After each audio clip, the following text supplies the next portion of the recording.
Hello and good evening, everyone. Welcome to OSHA 300's version of our forklift training today. You have been selected to be a part of this training for various reasons, whether it's your job, whether it is something you've been promoted to, and in general. So we're going to go over a few things today in the sense about our forklift program, which follows the 3Ds, and that is discuss, demonstrate, and do. And I promise you we will get into that very soon. So we want to talk about compliance today, who is responsible for the overall safety safeguards that we have in place. So thank you all for joining this class today. We're going to press on and basically do a quick overview. So we're going to discuss the things that I just talked about. We're also going to demonstrate things. So there's going to be several parts to this training today. But for the PowerPoint presentation, we'll try not to keep you too long, but we are going to go over some various things that we need you to know, that we want you to learn. And then we will send you off. We'll discuss this later on through this PowerPoint. We'll send you to your supervisors to do kind of like a in-person evaluation, so that they can see you on the forklifts once they're comfortable with you being on a forklift. Once you are comfortable on a forklift, then we'll offer you a license. So we will press on. So the OSHA CFR, so 29 CFR 1910-178. The only trained and authorized operators shall be permitted to operate a powered industrial truck, otherwise known as a forklift, and then methods shall be devised to train operators in safe operation. So what that means to you all is that you have to be certified through our company before you can operate. So that's why you're here today. Without this training, without the authorization and it's not authorization, the authorization from your supervisors, the sign off on the inspection, so the classroom portion, and then actually getting out on the forklift. You have to go through those first. So I'm going to hit on these various things a lot throughout this training, throughout the skills practicals, throughout the test. There will be a test to make sure that forklift operators are competent. That's what OSHA requires. So we're going to go over this stuff. I'll highlight some things that I want you to know throughout, and we are going to press on. So one more thing. So just to cover classrooms, discuss, and demonstrate. So that's the 3Ds. The discuss and demonstrate. The training must consist of instruction, both classroom type and practical training, which basically I just said. So 3Ds. We've mentioned this. You're going to hear this a lot. That's how our training is. So discuss. Discuss, demonstrate, and do. So before we get too far on, there are 7 different, just a general overview of forklifts. There's all kinds.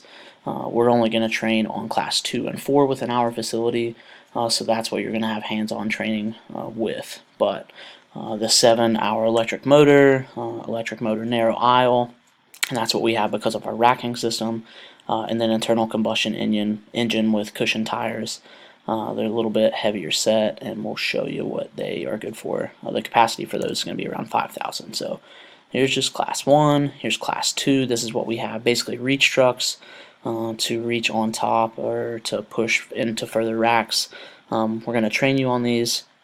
I will mention that don't let me forget to talk about the ramps. So these are not really designed to be on ramps. They're not designed for it, but it doesn't mean that you can't use them on ramps. So we have 1 ramp within our facility. So how we go about treating this as safely and responsibly as we can is that we make sure that we are not stacking, we're not loading anything around this, so pedestrians aren't walking on it. We are not to be stacking things at the top, on, or at the bottom, so that we can have a clear, slow, straight path directly to the bottom, so where we're needing to be. Don't let me forget to tell you all that later during the while we're out there training on it and when we go to the ramp. So here's class 3. We're probably going to get some of these just to help out the operations area, move things just in smaller areas, but we don't have any of these yet. And then here's Class 4. So this is the stuff that we're going to be transporting in and out of trailers as well as outside. And we will discuss there's something different about this, so just kind of pointing this out to you.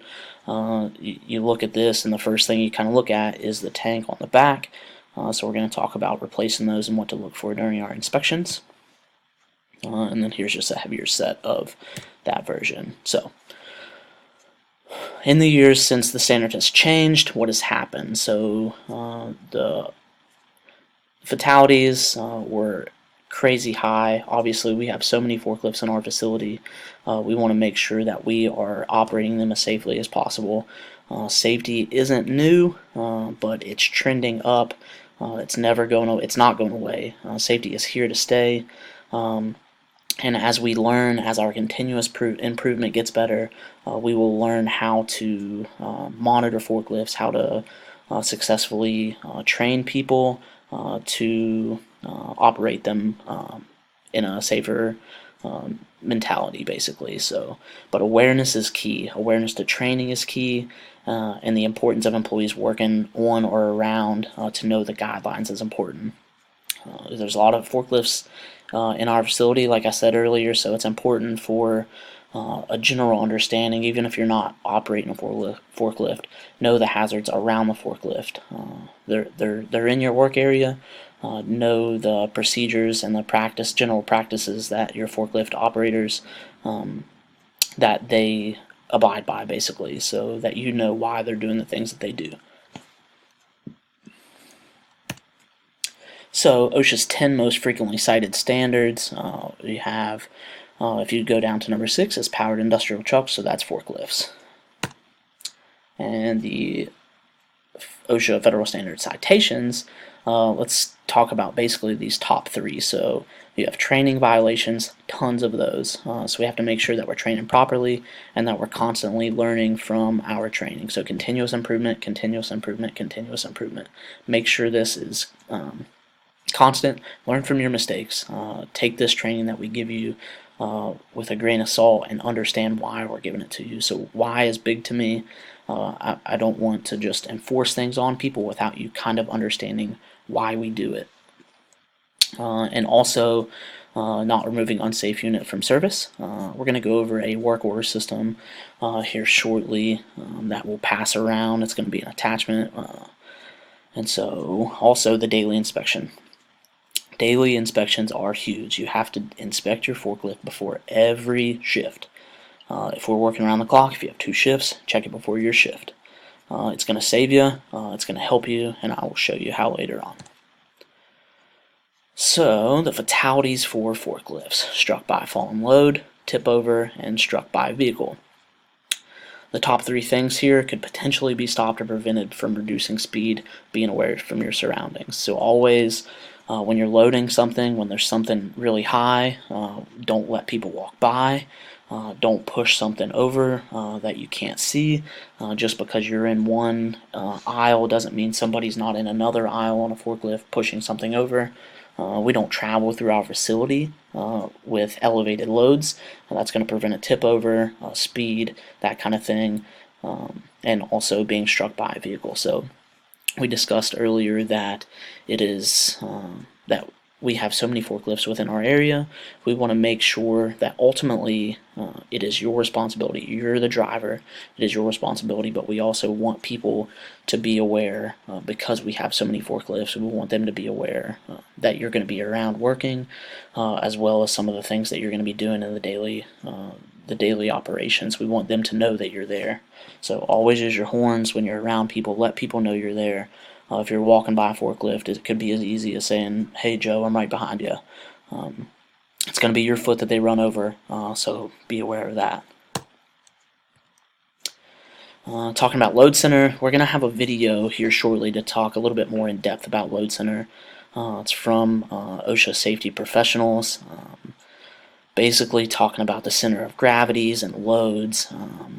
Most of them are 24 by 24 radius, depending on the lift and the pallet, whether just the length of them, basically. Center of gravity of the truck, Also, when traveling, we want to make sure that the load is never elevated. I think I mentioned that once before. You're going to hear that constantly. We don't travel through the warehouse or the facility while having elevated load. We want to kind of keep that as low as possible, so roughly around 4 to 6 inches. And then, as the slide says, so the capacity of the reach duct is based on the forks extended, and this will be more in depth during our video as well. So don't let me forget to mention that. I like to mention things as we're going through the video as well, rather than just kind of rushing through it in the PowerPoint. So here's a different view from our other type of forklift. So we have two different variations here. So the load center, face of the forks, center of the load, that kind of thing. So here we talk about the center of gravity. So the center of gravity shifts as the weight is distributed as you pick up a load. So if you think about it, during our transition of picking up a load, the weight is going to be adjusted from around the front tire, or from the seat to the front tire out to the actual load, depending on how heavy of a load you have. And we will discuss that in the video as well. You'll have a good understanding of the mechanisms and the capabilities of these forklifts. The center of gravity kind of here too. So if you think about center of gravity when you're driving, the load basically shifts. So if you're in a car and if you're going super fast, 60, 70 miles an hour around a turn, you think that you're turning this way and your body goes the other way. So you always want to make sure that when you're turning, the load still wants to go the opposite way. Just like braking or starting fast. So if you brake, the load still wants to move forward. So if you're in a car and you slam on the brakes, you go forward. So the same thing about the load. This is how you can try to prevent it from dropping a load or something like that. So a couple things. So I talked about the 3Ds. OSHA requires operators to receive formal training, which is what we're doing today. We're going to discuss and demonstrate. So the discussion is going to be this PowerPoint. It's going to be a couple of handouts we have, as well as the video that we will have. And then you will be tested on the material. And then you will be, the do part of the 3Ds is you will be sent out with your supervisor to be evaluated, and then you'll get certified. Daily inspections. This is the utmost of importance. So you will check your lift out every single day. You're a professional. This is what you do for a living. You will be required to check this out every day. I have I've had maintenance work on some things to help us get to that point as reminders, because people constantly forget to do this. But basically, we're going to work to be the best that we can and check them off every day. This can help you safety-wise, and it's also going to help maintenance understand what's going on with your forklift. So, tip overs. We think about this is a heavy piece of machinery. There are hazards to it. You must know and understand the hazards. You're going to learn about them as you're going through training with your supervisors, as you're in and out of the forklift. You're going to see what's going on. There's pinch hazards, there's fall hazards, there's tip over hazards where you're into a trailer or whatever it may be. So a couple things: plant your feet on the floor. And this is going to be in a type 4. Basically, if you're sitting in, you always have your seatbelt on. You're along for the ride at this point. You don't want to put anything out. Never jump out. Always wear your seatbelt and lean away from the fall. So if you're falling, you want to stay in and kind of just, you're along for the ride at that point. Don't jump out. Don't put your arm out and try to catch it. You cannot catch it. You cannot physically support yourself on one arm when something like this falls over. They are very heavy. Battery hazards. You're dealing with sulfuric acid. There could be hydrogen gas. They're heavy. There's obviously electrical hazards. Our maintenance covers our batteries, but you just need to still be aware in general what's going on with the batteries. Look for normal wear and tear of them if they're leaking or anything like that. Like I said, here's battery watering, so always check the water levels after the battery is charged and add enough water to cover the plates. Battery protection, PPE, general PPE that we're going to be wearing while maintenance is working with this. And characteristics of the LP fuel. So some of them use LP fuel. Like I said, the tanks we'll show you. So it's odorless in its natural state. They're cold, extremely flammable. And here's the mount. And we are going to pause momentarily for a break. to the next video, so stand by.